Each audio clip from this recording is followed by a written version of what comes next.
Hello everybody, welcome back to my channel Keerthika's kitchen. ఈరోజు వీడియోలో ఇంట్లో ఇడ్లీ పిండి దోశ పిండి లేకపోయినా అప్పటికప్పుడు హెల్దీగా జొన్న పిండితో ఇన్స్టాంట్గా పొంగనాలు ఎలా ప్రిపేర్ చేసుకోవాలో ఈ వీడియోలో చూపిస్తున్నాను. పైన లేయర్ క్రిస్పీగా, అదేవిధంగా లోపల లేయర్ సాఫ్ట్గా వచ్చే ఈ గుంత పొంగనాలు హెల్దీగా ఎలా ప్రిపేర్ చేసుకోవాలో, ఇంకా పల్లీలు లేకుండా టేస్టీ చట్నీ వీటికి కాంబినేషన్గా ఎలా ప్రిపేర్ చేసుకోవాలో ఈ వీడియోలో చూపించేస్తున్నాను. ఇక ఈ రెసిపీ చూసేయండి. ముందుగా ఒక మిక్సింగ్ బౌల్ తీసుకొని ఇందులో 1 కప్పు దాకా జొన్న పిండి వేసేసుకోవాలండి. నెక్స్ట్ ఇందులోనే 1/4 కప్పు బొంబాయి రవ్వ వేసుకోండి. దీన్నే ఉప్మా రవ్వ అంటాం కదా, అది 1/4 కప్పు వేసుకుంటే సరిపోతుంది. సన్నగా కట్ చేసుకున్న మీడియం సైజ్ ఉల్లిపాయ, అదేవిధంగా సన్నగా చాప్ చేసుకున్న పచ్చిమిర్చి కూడా వేసేసుకోండి. ఇందులో 1 క్యారెట్ కూడా తురిమి క్యారెట్ కూడా వేసేసుకోవాలి. ఇంకా నెక్స్ట్ ఇందులో సన్నగా చాప్ చేసుకున్న కరివేపాకు, అదేవిధంగా కొత్తిమీర కూడా వేసేసుకోవాలి. నెక్స్ట్ ఐటమ్ వచ్చేసి పెసరపప్పు. ఒక అరగంట ముందు 2 టేబుల్ స్పూన్ల పెసరపప్పు నానబెట్టేసి వాటర్ ఏమీ లేకుండా ఈ పెసరపప్పును కూడా వేసేసుకోవాలి. నెక్స్ట్ ఇందులోనే 1/2 టేబుల్ స్పూన్ వరకు జీలకర్ర, టేస్ట్కి సరిపడా సాల్ట్ వేసేసుకొని, 1/2 కప్పు దాకా పెరుగు, పుల్లటి పెరుగైనా పర్వాలేదు లేదా నార్మల్ పెరుగు వేసుకున్నా పర్వాలేదండి. ఇందులో పెరుగు వేశాక ఇవన్నీ కూడా కలిసే విధంగా బాగా ఒకసారి మిక్స్ చేసేసుకోవాలి. ఇన్స్టెంట్గా ప్రిపేర్ చేసే ఈ గుంత పొంగనాలు టేస్ట్తో పాటు హెల్దీ అండి. ఇందులో మనం అన్ని వెజిటేబుల్స్ వేసాము, అదేవిధంగా జొన్న పిండితో చేస్తున్నాం కదా. ఇందులో 1 కప్పు దాకా వాటర్ కొన్నిగా వేసుకుంటూ కలుపుకోవాలి. ఒకేసారి కాకుండా కొన్నిగా వేసుకుంటూ కలుపుకున్నారనుకోండి మనకు పిండి జారుగా అవ్వకుండా ఉంటుంది. ఇలా కలుపుకున్న పిండి 10 నిమిషాలు నానబెట్టుకోవాలి. ఈలోపు మనము టేస్టీ చట్నీ ప్రిపేర్ చేసుకుందాం. ప్యాన్లో 1/2 టేబుల్ స్పూన్ వరకు ఆయిల్ వేసుకొని 5-6 పచ్చిమిర్చి తుంచి వేసేసుకోండి. పచ్చిమిర్చి వేసిన తర్వాత వీటిని చూడండి లైట్గా కలర్ చేంజ్ అయ్యేంత వరకు ఫ్రై చేసుకుంటే సరిపోతుంది.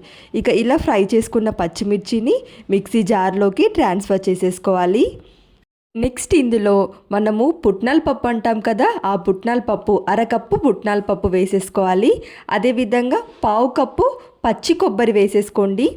నెక్స్ట్ ఇందులోనే 5-6 వెల్లుల్లి రెమ్మలు కూడా వేసేసుకోవాలి. నెక్స్ట్ 1/2 టేబుల్ స్పూన్ జీలకర్ర, అదేవిధంగా టేస్ట్కి సరిపడా సాల్ట్ వేసేసుకొని ఫస్ట్ బరకగా గ్రైండ్ చేసి తగినన్ని వాటర్ పోసుకొని ఫైన్గా గ్రైండ్ చేసేసుకోవాలి. నెక్స్ట్ చట్నీ కోసం పోపు ప్రిపేర్ చేసుకోవడానికి సేమ్ ప్యాన్లో 1/2 టేబుల్ స్పూన్ వరకు ఆయిల్ వేసేసుకొని 2 ఎండుమిర్చిని తుంచి వేసుకోవాలి. 1/2 టేబుల్ స్పూన్ ఆవాలు, 1/2 టేబుల్ స్పూన్ జీలకర్ర, కరివేపాకు వేసేసుకుంటే మన పోపు రెడీ. ఇంకా నెక్స్ట్ ఇందులోనే గ్రైండ్ చేసుకున్న చట్నీ కూడా వేసేసుకోవాలి.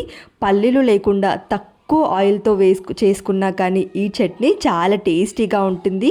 ఈ పొంగనాలకైతే సూపర్ కాంబినేషన్, మీరు ట్రై చేయండి. ఇంకా నెక్స్ట్ ఇప్పుడు మనం 10 నిమిషాల ముందు నానబెట్టిన ఈ పొంగనాల కోసం ప్రిపేర్ చేసిన ఈ పిండిని చూడండి మనకు బొంబాయి రవ్వ వాటర్ అబ్జర్వ్ చేసుకొని కొంచెం గట్టి పడుతుంది. ఇందులోనే 1/2 కప్పు దాకా వాటర్ పోసుకొని ఫైన్గా కలుపుకోవాలి. ఈ పిండి మొత్తం కూడా కలిసే విధంగా కలుపుకోండి. ఇలా కలుపుకున్న తర్వాత ఇందులో 1/4 టేబుల్ స్పూన్ వరకు బేకింగ్ సోడా వేసేసుకోవాలి. ఇంకా బేకింగ్ సోడా వేసిన తర్వాత ఈ పిండి కూడా మొత్తం కలుపుకోవాలి. బేకింగ్ సోడా కంప్లీట్లీ ఆప్షనల్ అండి, బేకింగ్ సోడా వేసుకోకపోయినా పర్వాలేదు. ఇంకా ఇప్పుడు గుంత పొంగనాలు చేయడం కోసం గుంత పొంగనాలు ప్యాన్ ఉంటుంది కదా, ఆ ప్యాన్లో ఆయిల్ వేసుకోండి. మరీ ఎక్కువగా ఆయిల్ వేసుకోవాల్సిన అవసరం లేదు, జస్ట్ కొంచెం ఆయిల్ వేసుకుంటే సరిపోతుంది. ఇంకా ఆయిల్ వేడైన తర్వాత ఇందులో నేను తెల్ల నువ్వులు వేస్తున్నాను. ఇది కంప్లీట్లీ ఆప్షనల్ అండి. నువ్వులు వేసుకోవడం వల్ల మనకు కాల్షియం ఉంటుంది కాబట్టి ఇలా నువ్వులు వేసుకోవడం వల్ల టేస్టీగా ఉంటాయి. మీరు ట్రై చేయండి, ట్రై చేస్తే చాలా టేస్టీగా ఉంటుంది. ఇంకా నెక్స్ట్ ఇప్పుడు ఇందులో గుంత పొంగనాలు చేయడం కోసం పిండి వేసేసుకోవాలి.